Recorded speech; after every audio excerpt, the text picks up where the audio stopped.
ভদ্র মানুষ আমাদের সমাজে খুবই অল্প পরিমাণে রয়েছে। দেখা যায় সমাজের মধ্যে মারামারি গন্ডগোল সব সময়ের জন্য কিন্তু লেগে থাকে। রাষ্ট্রের মধ্যে মারামারি সব সময়, দাঙ্গা হাঙ্গামা সব সময় লেগে আছে।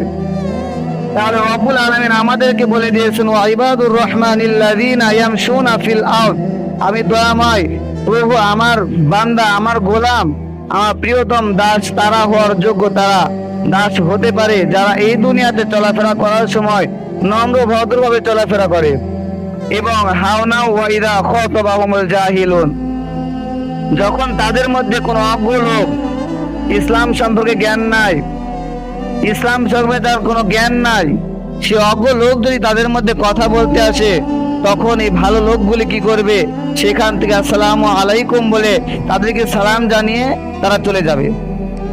এটা হলো মানুষের চরিত্র। রব্বুল আলামিন এরকম চরিত্রবান মানুষকে তার প্রিয়তম বান্দা বলেছেন। আপনার চরিত্র কিরকম হতে হবে, কিরকম আপনার চরিত্র সাজাবেন, রব্বুল আলামিন কোরআনের মধ্যে বলেছেন।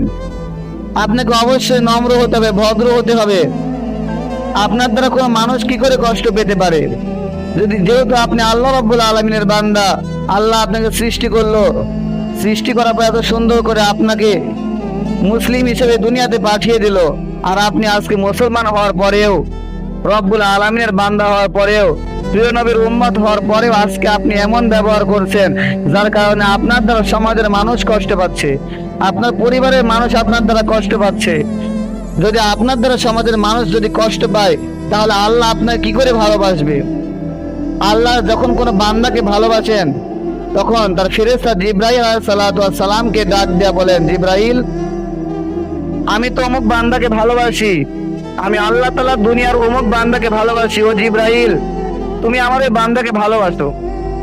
যেহেতু আমি আল্লাহ তাআলা আমার এই বান্দাকে ভালোবাসি, ও জিবরাইল তুমি আমার বান্দাকে ভালোবাসো।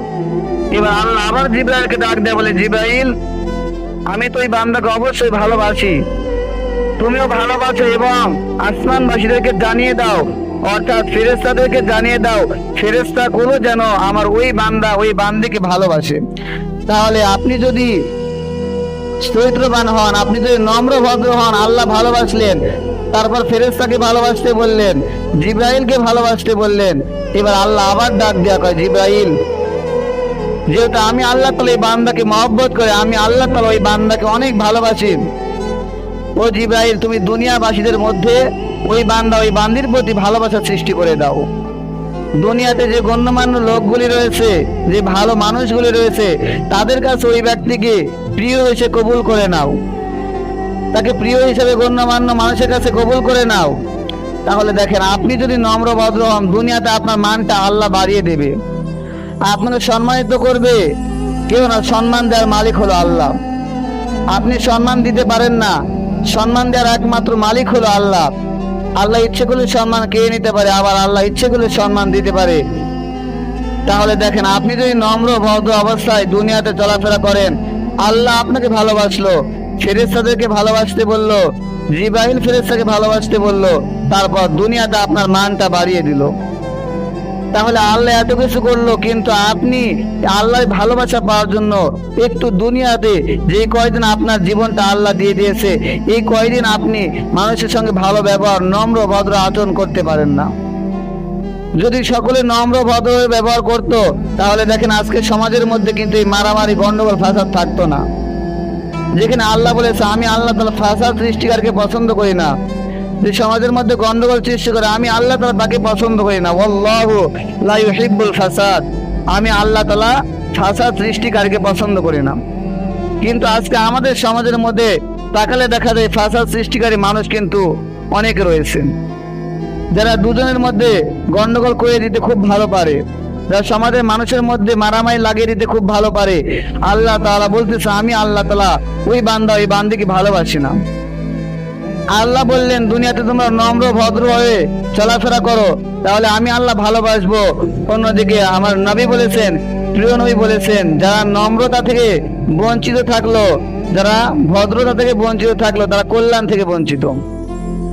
আপনি যদি আল্লাহর কল্যাণ পেতে চান, তাহলে আপনাকে অবশ্যই ভদ্রতা অবলম্বন করতে হবে, নম্র থাকতে হবে। নবী কারীম সাল্লাল্লাহু আলাইহি ওয়াসাল্লাম বলেছেন, মাই ইউহরামুর রিফকা ইউহরামুল খায়র, মাই ইউহরামুর রিফকা, যে নম্রতা থেকে বঞ্চিত থাকলো, ইউহরামুল খায়র, সে কল্যাণ থেকে বঞ্চিত। তাহলে আপনি যদি আল্লাহ কল্যাণ থেকে বঞ্চিত না হতে চান, অবশ্যই আপনাকে এই দুনিয়াতে চলাফেরা করার সময় নম্র ভদ্রভাবে চলাফেরা করতে হবে। আপনি মুসলিম, তাহলে আপনার দ্বারা অন্য একটা মুসলমান কি করে কষ্ট পায়? আল্লাহ তো বলেছেন ইন্নামাল মুমিনুনা ইখওয়াতুন, আল্লাহ বলেছে প্রত্যেক মুসলমানের ভাই। মুসলমানের ভাই, তাহলে ভাই হওয়ার পরে কেন আমরা সমাজের মধ্যে এতটা মারামারি, গন্ডগোল, ফাসাদ সৃষ্টি করব, একে অন্যের সঙ্গে শত্রুতা ভাব সৃষ্টি করব? যেখানে আল্লাহ রাব্বুল আলামিন বলেছেন সূরা হুজরাতের 11 নম্বর আয়াতের মধ্যে বলেছেন, তোমরা একটা নারী অন্য নারীকে নিয়ে বিদ্রোহ করো না, ঠাট্টা করো না। একটা পুরুষ অন্য পুরুষকে নিয়ে ঠাট্টা বিদ্রোহ করো না। হতে পারে ঠাট্টা বিদ্রোহের কারণে সে কষ্ট পেতে পারে। আপনি ঠাট্টা বিদ্রোহ করলেন, যার কারণে সে কষ্ট পেল। যদি কষ্ট পায়, তাহলে আল্লাহ আপনাকে কি করে ভালোবাসে? যেখানে আল্লাহর বান্দাকে কেউ কষ্ট দিল, আল্লাহ সেই কষ্ট কি করে সহ্য করবে? আল্লাহ রাব্বুল আলামিন বান্দাকে এতটা ভালোবাসেন। তাহলে দেখেন, আমাদেরকে অবশ্যই নম্র ভদ্র হতে হবে। মনের ভেতরে আপনি একটা কথা ভাবেন যে আমার দ্বারা কি করে অন্য মানুষ কষ্ট পায়, তাহলে আমি কি করে একটা ভালো মানুষ হতে পারি? আমাকে দেখে কোনো মানুষ ভয় পেল, আমাকে দেখে কোনো মানুষ কষ্ট পেল, তাহলে কি করে আমি ভালো মানুষ হতে পারি? আমাকে এমন মানুষ হতে হবে যেন আল্লাহ রাব্বুল আলামিন আমাকে ভালোবাসে, ফেরেশতারা আমাকে ভালোবাসে, এবং এই দুনিয়ার মানুষ আমাকে ভালোবাসে। আমাকে এমন মানুষ হতে হবে যেন কিয়ামতের দিন আমরা নবীর সুপারিশ পেতে পারি। নবীর সুন্নাহ অনুসরণ করে আমরা যেন কিয়ামতের কঠিন মুসিবতের সময় যেন আমরা নবীর সুপারিশ পেতে পারি। এমন ভাবে আমরা দুনিয়াতে চলাফেরা করার চেষ্টা করব।